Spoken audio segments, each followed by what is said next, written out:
Change your mind, change your life.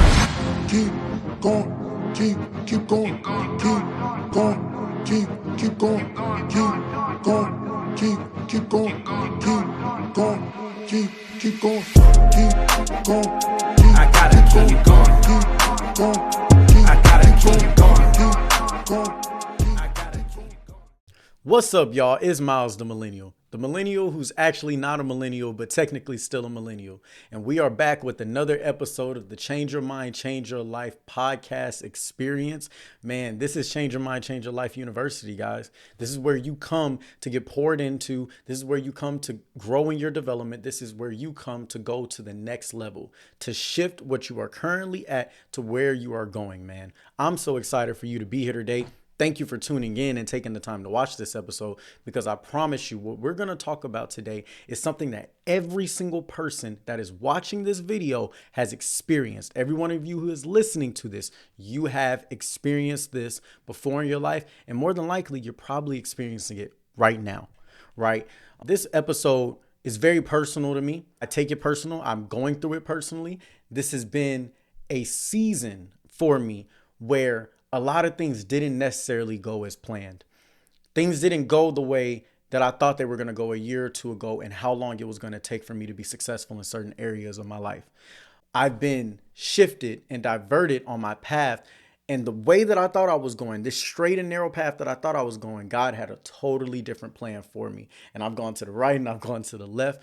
But the reality of this is that comes with some grief. When your plans shift and when your timeline doesn't end up looking the way that you planned it to, and your current life doesn't match the timeline that you put up for yourself at the top of 2026 or 3 or 4 years ago about where you were going to be in the 5-year timeline, and you feel so far behind, there is a grieving process that goes through this, right? And that's what we're going to talk about today. The topic for today's episode is grieving my timeline, right?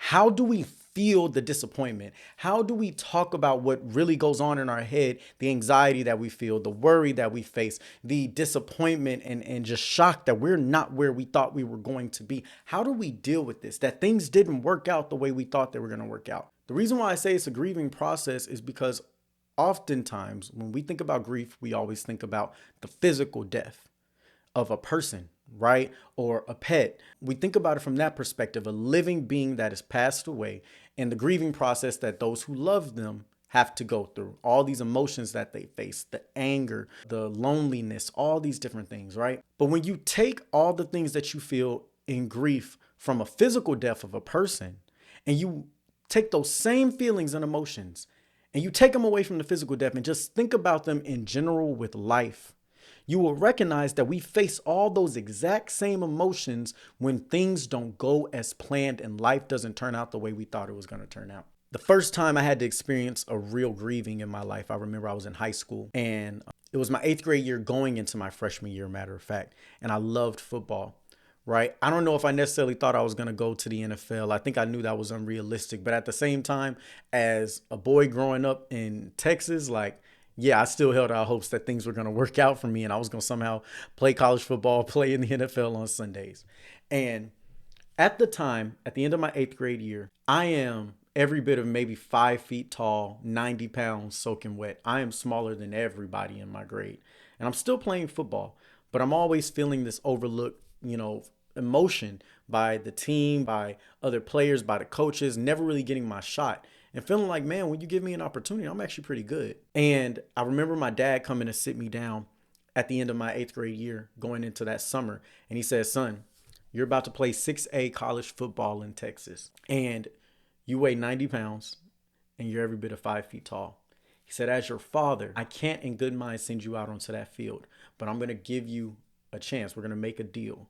And the deal is this: either you grow 3 inches this summer or you gain 20 pounds. If you do either one of those, you can keep playing football your freshman year.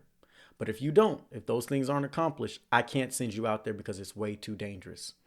And I remember spending that whole summer. I'm working out every single day. I'm not doing any running because I don't want to burn any calories, but I'm lifting weights to try and put on muscle. I'm eating whey protein, mass gainers. I'm doing everything possible to put on some weight, man. Because I knew I couldn't control my height. Height was out of the equation. That's when my body wants to grow. But weight, okay, maybe I can out eat it. I ate so many calories a day. And I remember at the end of the summer, I actually lost weight and I definitely didn't grow any. There was so much disappointment that I felt when my dad said, hey, we had a deal, no more football. And I remember I used to go to the locker room every single day. And anybody who knows me from high school, they'll tell you, I used to go sit in the football locker room my freshman year every single morning to catch up with all my friends on the team before I would go to class, right? And I remember one day God told me, Miles, this isn't your place anymore. You need to go hang with your band friends. You need to go hang in the spaces that are for you with the teams that you're a part of. And that hurt. That hurt tremendously because I had a plan for what high school was going to look like. I was going to be on the football team. I was going to grind my way up to varsity.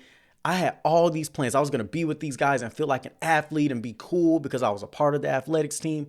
I remember that distinctly. And there was a grieving that I had to go through. There was a disappointment that I felt. There was a shame that I felt. There was a rejection that I felt. There was a loneliness that I felt because now I'm shifting from this community that I wanted to be a part of to the community that I'm really supposed to be a part of. But I didn't want that. Things just weren't going the way I thought. This was not the way I thought high school was going to go for me.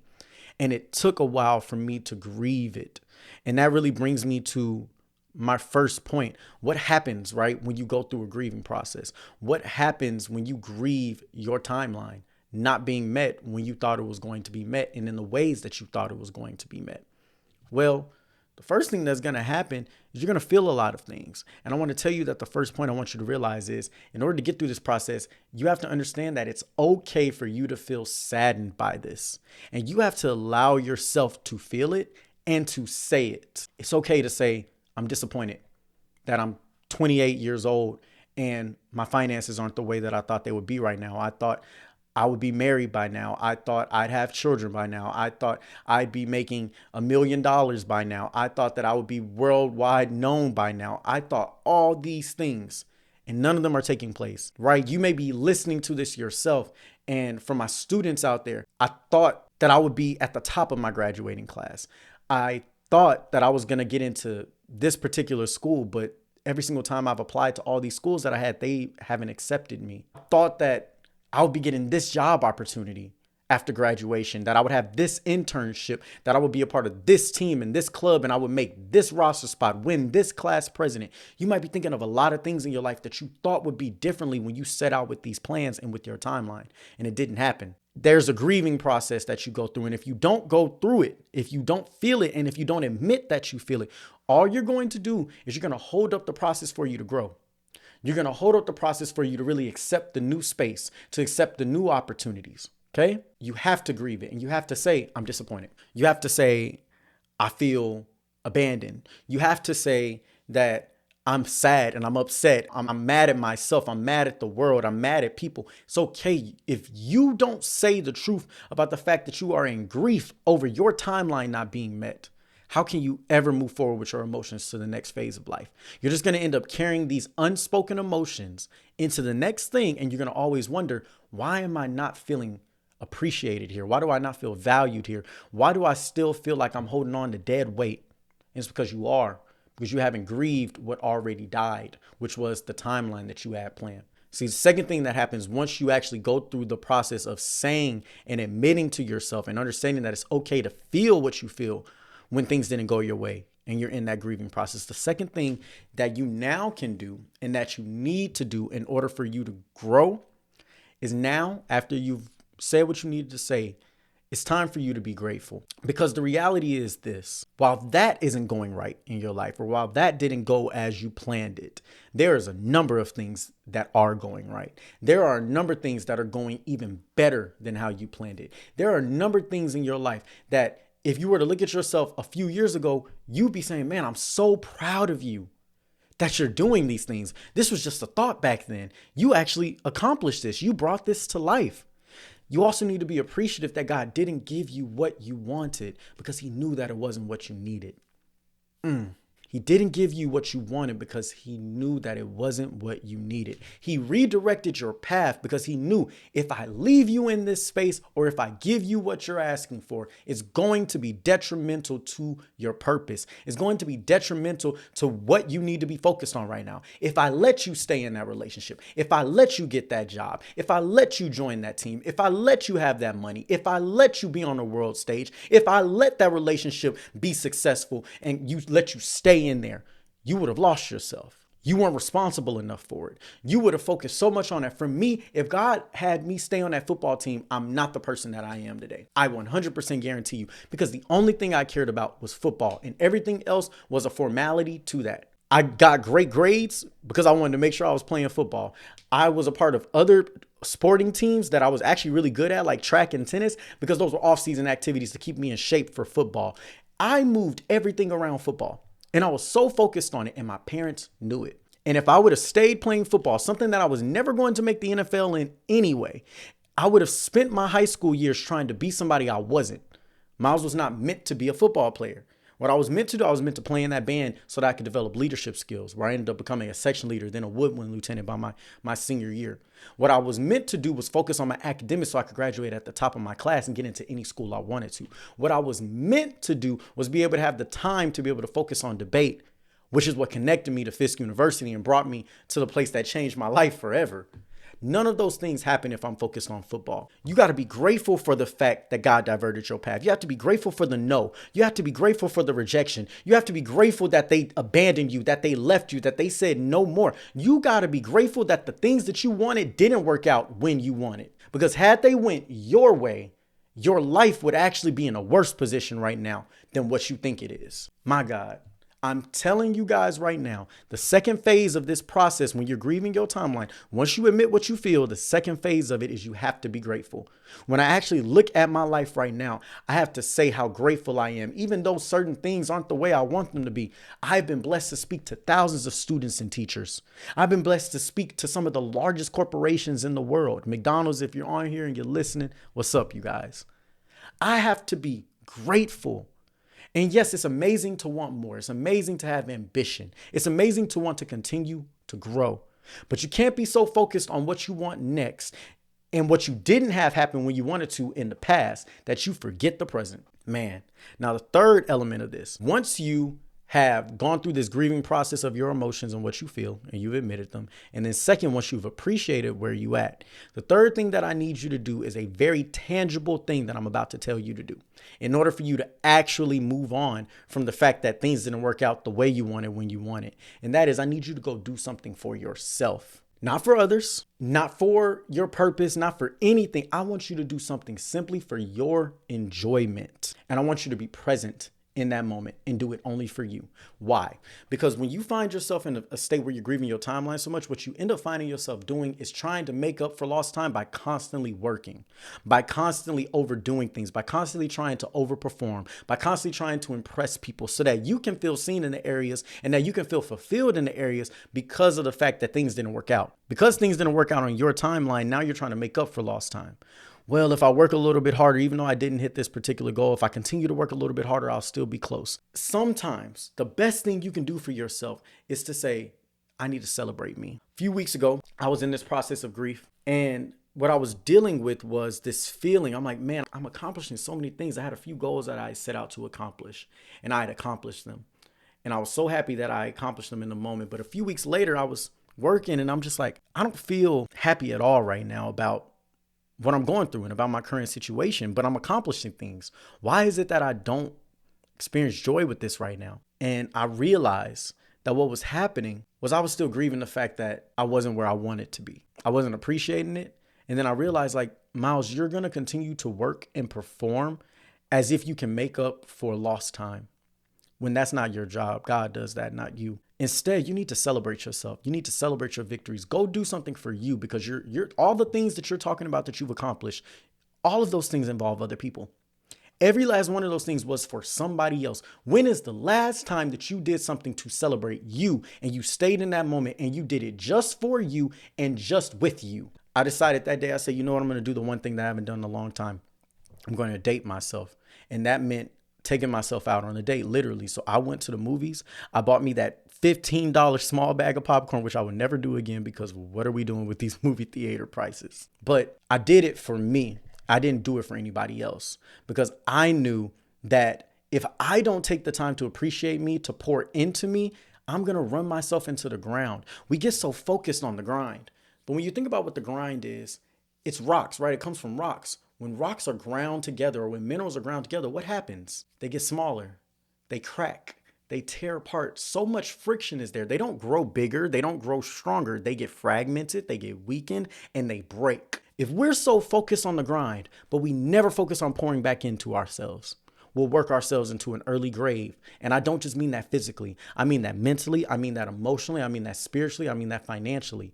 You can't do everything for everybody else. At some point, when you are going through this process of trying to let go of what happened in the past so you can move forward, you got to say, you know what? Not only do I appreciate everything that I've gone through, and not only do I appreciate where I'm at, but I'm about to celebrate where I'm at. I'm about to pour into where I'm at. I'm about to give myself credit because guess what? I know I didn't want to be in this position. Some of you educators are saying, man, I didn't want to be in teaching this year. I wanted last year to be my last year in teaching. But you know what? You might need to celebrate yourself because right now, the way the economy is looking right now, if you were to have lost your job, if all these districts out here are shutting down positions, they're getting rid of people, your job is still here. You have a classroom that you're about to walk into and a steady income for you to have. You accomplished something amazing. All your children scored higher on their tests last year than they did when they started. You're hitting every single benchmark. You became more emotionally sound. You became more mentally sound. You became spiritually stronger. If you don't celebrate it, who will? If you don't pour into yourself, who will? You have won. Even though your timeline doesn't look the way that you wanted it to look, you're right on time. You're right where you need to be. And you need to take the time to pour into yourself and to appreciate that for yourself, by yourself. When you do these three things, you've gone through this process of grief. What you come out as on the other side is somebody who is stronger. You come out as somebody that has more peace. You come out as somebody that's more surrendered. You come out as somebody that is actually in a place of appreciation for the life that they have. But you can't appreciate once you get there. You got to appreciate your way through it right now. I have a saying that I've been living by recently because I've realized in life this pattern. This pattern is this. I'll be so overwhelmed by something in a moment. It'll feel like the sky is falling down. I'm sad. I'm all these different things that I'm feeling, and I stay in that state for a while. And then once I get out of it and I look back on it a few months or even a few years later, I'm laughing at it, right? Like, man, that wasn't anything. If I would have known what I knew now, like that was nothing. I wouldn't have even been tripping.